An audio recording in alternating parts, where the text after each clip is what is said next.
here today with a lovely perfumer from London who, after her great success in YouTube as a perfume reviewer, started 5 years ago her own perfume brand with 5 fragrances at the moment named after female archetypes of literature, history and mythology.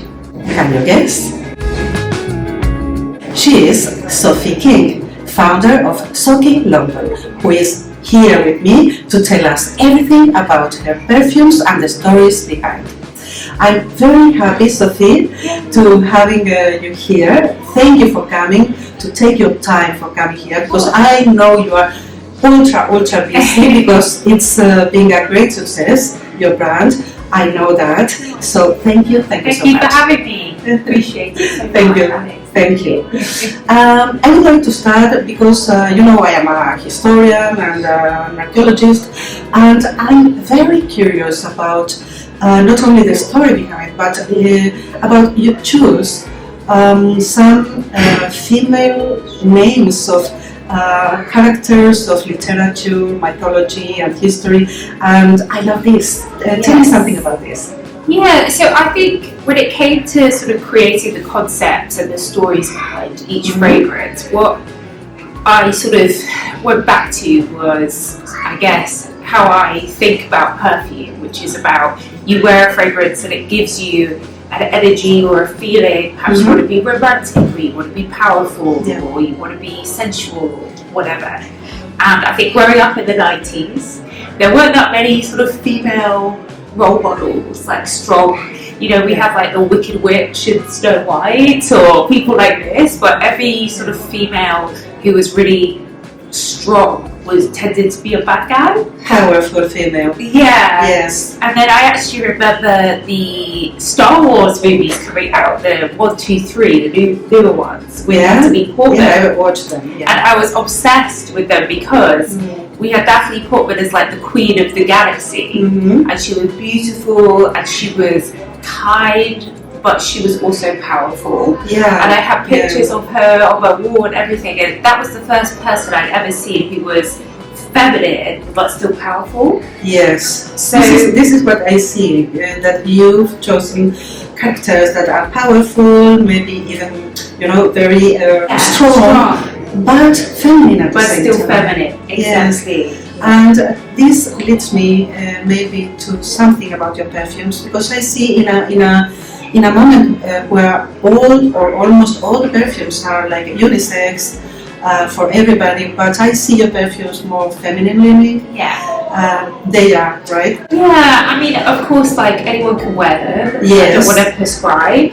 But for me, it's a very feminine brand, because that's what I wanted to do, is create perfumes that last, that project, that have power, that have presence. You know, when someone's walked down the corridor or they've been in a lift, you can smell it. But what I found is all the perfumes that did that were either very oody or woody or, you know, like a Mugler angel or alien. I wanted to use more fruity or more floral notes, but still have that presence and power. Yeah.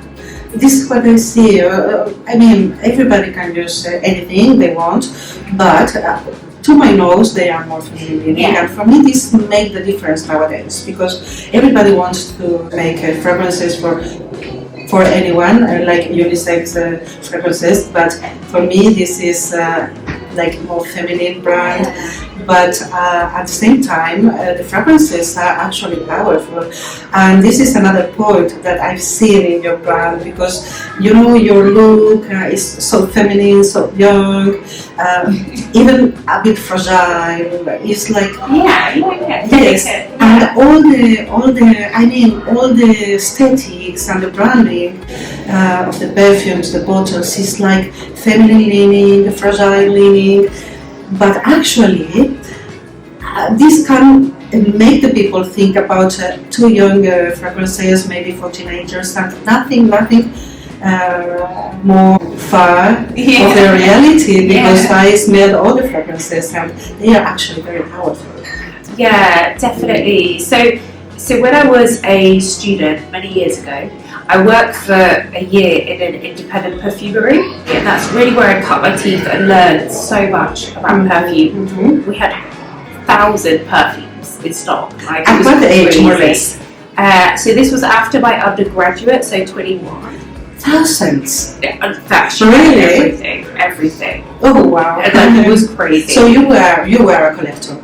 Yeah. Like I learned the sizes, the different versions, and that's really where I thought, crikey, a perfume is very confusing.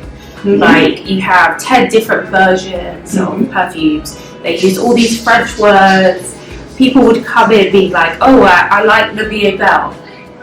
It's like, okay, well, there are 10 different Le Belle's. Like, they're all different. Flankers. So, yeah, like, do you, like, people, because the customer didn't understand really what they liked because the products were so confusing.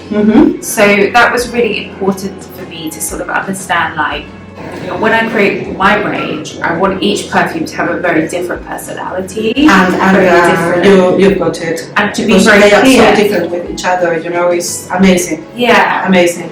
And the number one thing that I heard from people, and then subsequently having my YouTube reviewing perfumes for over 10 years now, is the number one thing I hear is, oh, I bought this perfume, it doesn't last. I spent £100, £150 on Dolce & Gabbana or Byredo. Nobody compliments me. I can't spend it on myself.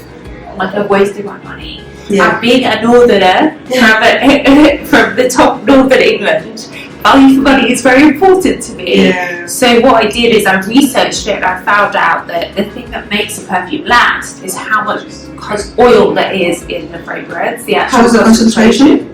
So all of my fragrances are 30 to 40%. That's amazing. So a typical eau de parfum is maybe 15 if you're lucky. 15, 20, If you're very lucky. Okay. So this, and it's the most expensive part of the whole thing. So they all have, designer perfumes have these massive marketing budgets because they cut the quality in order to spend on marketing. So that's really where I started because I wanted my perfumes to be signature scents, right? So someone wears them, they get compliments, they smell it on themselves, and they keep coming back to it and they love it, rather than something that they buy because of marketing, but no one compliments it. You don't buy it again and forget about it. Yeah, okay. Let's talk about every single one, every particular one. Yes. Let me just spray to get the vibe. So I started with... This is Empress. This Yes. was the first perfume you launched in 2022. And I think this one is the only one that is not named after a particular character, but after all the women, the strong women, ageless women. And I'm I feel like quite inspired by this idea of an ageless perfume, because of course I'm a mature person, a mature woman. I like when people do something not too girly, not too mature. This is for everybody, and I like this. Tell me something about this fragrance. Yeah, so Empress was my first perfume. So I quit my job and I put all my life savings plus many loans and into Empress, plus a Kickstarter campaign with the YouTube community. Sort of, and said like, what do you want to see? Like, what do you want? And I think what I wanted to do was, I didn't know if I'd ever be able to make any more perfumes after this, So I wanted it to have a holistic element of Empress. Like you say, it's ageless, it's timeless, it's not a specific character or anything.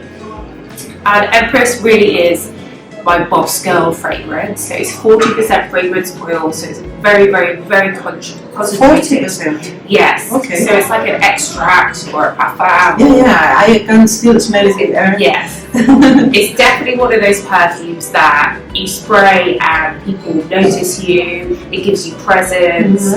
It stays on your clothes. Even after you've washed them, you can still smell it. Like it's a very strong boss girl perfume.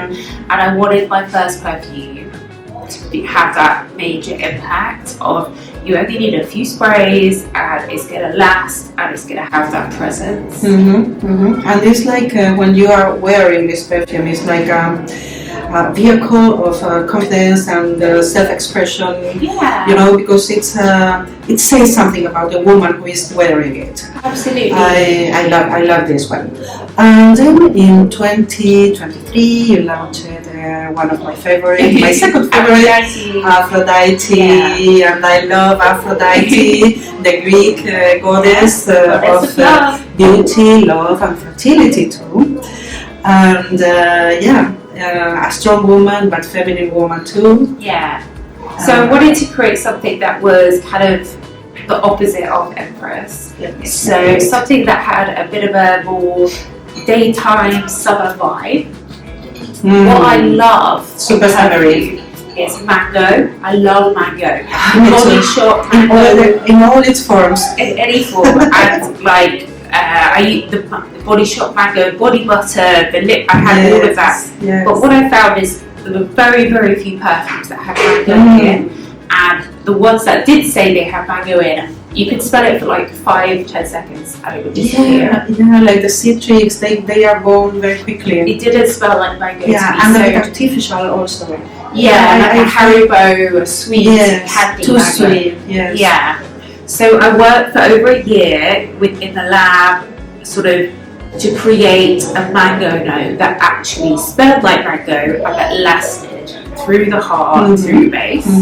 And I wanted to bring in that coconut vibe. So Aphrodite was really inspired by my travels around Central America. So I've been to all the Central American countries. Okay. I'm trying to go to every country in the world. And I love being out on the water, like on the lakes and with the mangrove, and they have the lotus flower. And I just love the smell, the humidity in the air. And I just wanted to recreate that. So that's how Aphrodite was born. It's that vacation, holiday smell, but with loads of mango, but with a coconut in it, which isn't like a sweet vanilla coconut. It's like a more sophisticated, fresh coconut. Yeah, this is what I wanted to say. It's a bit sophisticated too, because if you talk about lotus flower, mango, like beachy vibe, you maybe coconut, you maybe think about something too like Sol de Janeiro or something. Yeah, like, too playful. This but is no, more it's a full fragrance. Exactly. Yeah. And I think this one is inspired also not only in Aphrodite like a character, but in a Disney movie where Aphrodite was there like an epitome of beauty and femininity. Femininity. So my whole family is obsessed with Disney. We love Disney. I've been to Disney World 6 times. We love Disney. The movie is Hercules, right? And Hercules has Aphrodite in. And I remember watching it as a child thinking, she's so beautiful. Like, what would she smell like? So that was a part of it as well. Yeah, incredible. I can see this. I can see her in this movie with this fragrance. Yes, exactly. Yes. And then 1 year later, in 2024, you launched Artemis. Artemis, another Greek goddess of hunting and wild animals. Also a very strong woman, but feminine. Absolutely. So for my next one, I wanted to create something a little bit more sensual, almost aromatic. So Artemis is also the goddess of the forest. So I wanted to bring in like the woodland, the bark, the trees, the leaves, all those kind of more mindful, comforting fragrances. And I've always loved osmanthus as well as a note. And again, I found not many perfumes have osmanthus in. And so osmanthus is a flower that has a slightly peachy, slightly nectarine feel to it. It's the flower of the peach tree, actually, right? Yeah, exactly. And what's the difference? You as a perfumer, what's the difference between the peach note and the osmanthus note? Because, for example, orange and orange flower smell quite similar. Exactly. And what about the osmanthus and the peach? So I think that's it. So I think sometimes when perfumes say they have peach in it, it's like, again, like a Haribo, a candy peach. But I wanted it to be more sophisticated, like you've just been to the supermarket and you have a fresh punnet of peaches and it's very ripe and fresh and green and natural. It's fresh, it's juicy, not sweet. And quite calming and relaxing, you know, you've gone for a walk in the forest, or is the evening time in the autumn and it's cozy, you know, on a scarf, that type of vibe. Yes. And then with the bottle as well. So Artemis is also, well, Luna in Roman mythology is the name of Artemis. So the cap is the moon. The moon, of course. And then the colour of the bottle is the colour of the night. Sky. Yes. So what is it? Yeah, talking about the colour of the night and the moon, I think also you got a bit inspired in a Disney movie for this one too, Fantasia. Yeah, my favourite film. I watched so many times when I was a child. This is a very old, from 1940. Yeah. Maybe there are probably there are new versions, but when I was a child, as I'm a mature woman, I think I watched the original one from 1940. It's the same film. But still, yeah, I love that film. And towards the beginning, they have with the fairies dancing, and you know, it becomes that time and they appear on the water. They play Tchaikovsky, and I just thought it was so magical. And I wanted to create that sort of woodland coming alive at night time. So yeah, that was an inspiration as well. Yeah, very nice. And we forgot to say that Aphrodite was finalist in awards. Yeah, so Aphrodite won the Fragrantica Best British Niche Perfume Award a few years ago, which was amazing. Yeah. And Artemis was a finalist for Best Osmanthus and Fragrantica Award the other year as well. But they've been so well received, and it's just amazing. And then in the Fragrance Foundation as well, when I started with Empress, I was a finalist for Best Newcomer as well at the time.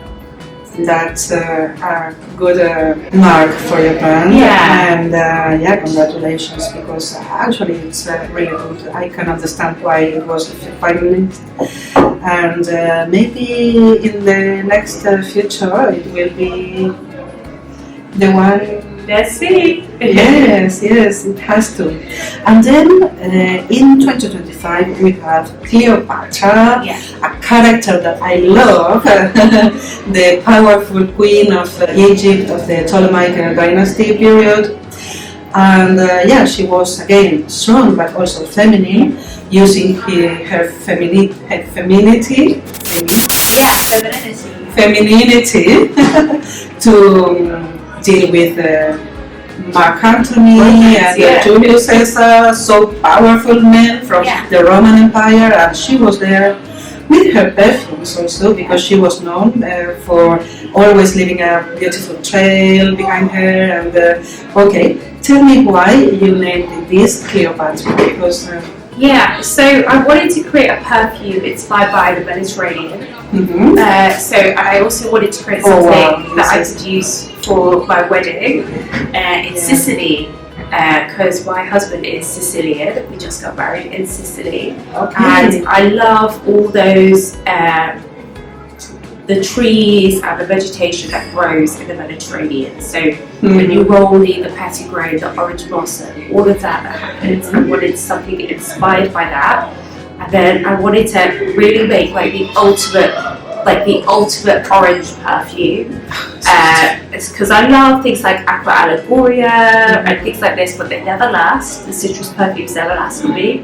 So I wanted to create a citrus perfume that really lasted. And that was Cleopatra. And that is also why Cleopatra is white, because I wore it for my wedding. So it has that bridal element to it. Nice. So again, it's fresh, it's clean. But it still lasts, like it lasted all day at my wedding, all my bridesmaids wore it, like it gives you that performance, but it's still fresh and citrusy. And congratulations, by the way, because your wedding was your recent, yes, a couple of months 2 weeks ago in Chelsea, and then the great wedding in Italy. Yes, I've seen the pictures and the videos, and it was amazing. So beautiful memory for the whole life. Yeah. Very nice. Thank you. Yeah, it was amazing. You must be so happy right now. Yeah, it's amazing. I can't believe it's finally here. We're officially married, and it was just so cool to be able to wear my own perfume to my wedding. That's so cool. Amazing. Like something from a movie. Yeah, exactly. A romantic movie. Exactly. Beautiful, this fragrance, and I tried it in the Barnes Fair. And this is what I was wearing in the Barnes Fair. And actually, some people asked me, "What are you wearing?" And I said, "Cleopatra from SOKI London." And I was surprised for the long-lasting, for the performance, because usually the citrusy fragrances, the citrusy notes, they fade too quickly. Exactly. But here, the orange and the orange blossom stay forever, guys. Exactly. It's amazing. I don't know how you get it, but but it's very long lasting, despite it's a citrusy note. Very, very good. Very nice. And I love orange and orange blossom, so it's my actual favorite.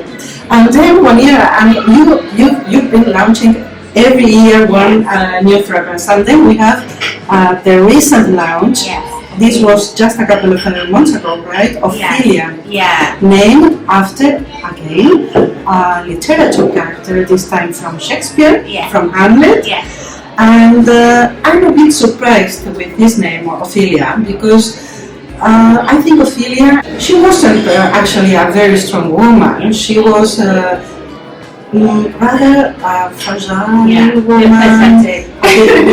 Yes, dominated by the men around her. So I don't understand why you named Ophelia this perfume. Well, so I studied Hamlet in A-level English literature, and I always thought, gosh, like Ophelia, she's a princess of Denmark. Yeah. Like this is a very powerful position. Exactly. She's living in. Yes. Like this is I want to know more about her. But in the story, she's just dismissed, and then she kills herself. I don't really know why. Like, is it really that bad, Ophelia? Like, your life is okay, So I thought, okay, well, let's reimagine Ophelia for the 21st century, because in the 21st century, she'd probably be on the front page of Hello magazine every week, Yes. So, but what I wanted to do was create a really floral fragrance, so something very pretty. So I love peonies. So I wanted to create a really modern floral with aquatic notes, watery notes. So it's kind of like the dew has just settled in the morning on peonies in the springtime. So it's floral, but it's very modern. It's very clean girl. It's very delicate. So it has a little bit of pear and raspberry. It's very modern, fresh, clean, floral. And I thought for Ophelia that's perfect because she is delicate, she is innocent, but she still has power. She's a princess of Denmark, so that's where it came from. And then the bottle is the ruby red colour. So this is, very royal, like a ruby, because she would have had diamonds and the ruby, she would have had a crown and everything. So that's kind of where it came from. Okay, now I understand, because for me it was like a different kind of woman from the others, from the other three. Not mythology. Yes. Okay. And we talked about the gender of your perfumes that are more feminine leaning. Obviously, anyone can use it. If you are a man and you like orange blossom, you can use, of course, Cleopatra. But for me, I'm more feminine. Do you have in mind something maybe more unisex or more masculine leaning for next releases? Maybe in the distant future. But for me, the SOKI London is all about that strong femininity. So I have so many ideas. I have so many perfumes I want to make. If I had unlimited money, I would have 12 at least. I have them all ready to go. So there's so much more stories I want to tell around the strong feminine vibe. Okay. And I think what was also important to me was the accessibility. So the price point of 79 for the 50 mils. Yeah, very affordable. But then also doing the travel sprays at 32, which are refillable, reusable. You can take them on aeroplanes, in your handbag, whatever. That was really important for me as well, because even though it's such high quality, it's vegan, cruelty-free, PETA certified, I still wanted it to be accessible to the everyday woman as well. Perfect. Do you have now, because you told me you have many ideas, thousands of ideas, you are very creative, very imaginative, but do you have any particular idea for the next release in 2020? Well, because I guess that in 2027 we will be a new one next year. Because every year you I gift do. us with new fragrance. Yes. Do you have already the? Yes, I do, but it's top secret. Oh yeah, I can You have to wait. You have to But wait. it's another strong woman. Absolutely, absolutely different again. Different theme, but again feminine but strong. And I'm going to be doing it in the 100 ml size as well, like I did with Ophelia, and of course, and then also. And Ophelia is in 50 and 100. 100, yeah, exactly. And also, I wanted to create a sample discovery box as well next year, because at the moment I have my samples, but I want to create, but it's a lot of time and a lot of work to create this. So next year for sure. But I think what's really important to me is, like, most people cannot access my perfumes in their local store or whatever. Where can we find your fragrances? In Woods, I think? So online you can find them in Boots, the perfume shop, of course on my website all around the world, fragrance.com, fragrance there. But physically in person, they're only in a few places. So I'm very cognizant of that, and I'm working to get them in more physical places. But the way that I sort of try and accommodate for that is by offering my samples like worldwide online. So when people order a sample, they get a £5 voucher digitally. That's great. That they could use against the purchase. You can try it, and if you like it, the price will be discounted for the purchase of a full bottle. Exactly. I will, guys, if you are interested, I will add in the comments below your website. Absolutely. And you can order anywhere else. In Richmond, in Perfume London. Perfume London, we'll have there. We'll have your perfumes. Amazing. So in Perfume London in Richmond, you can find the perfumes too. That's amazing. It's a lovely perfume shop. I love Perfume London. Okay, Sophie, here is getting more noisy. We have a bad luck today and we have a party outside, but they're here for us. They're here celebrating Sophie. They are celebrating SOKI London, and I hope the sound is not that bad and you can understand everything we've talked about the perfumes and all the stories behind them. And Sophie, just say thank you again for being here with me. Thank you. And good luck with your brand and with your new perfume. I can't wait to see which character it is. It's from the literature, mythology. You have to wait, Alec. You have to wait. You have to wait. Okay, you are a bad girl. Okay, thank you so much, Sophie. Okay, thank you.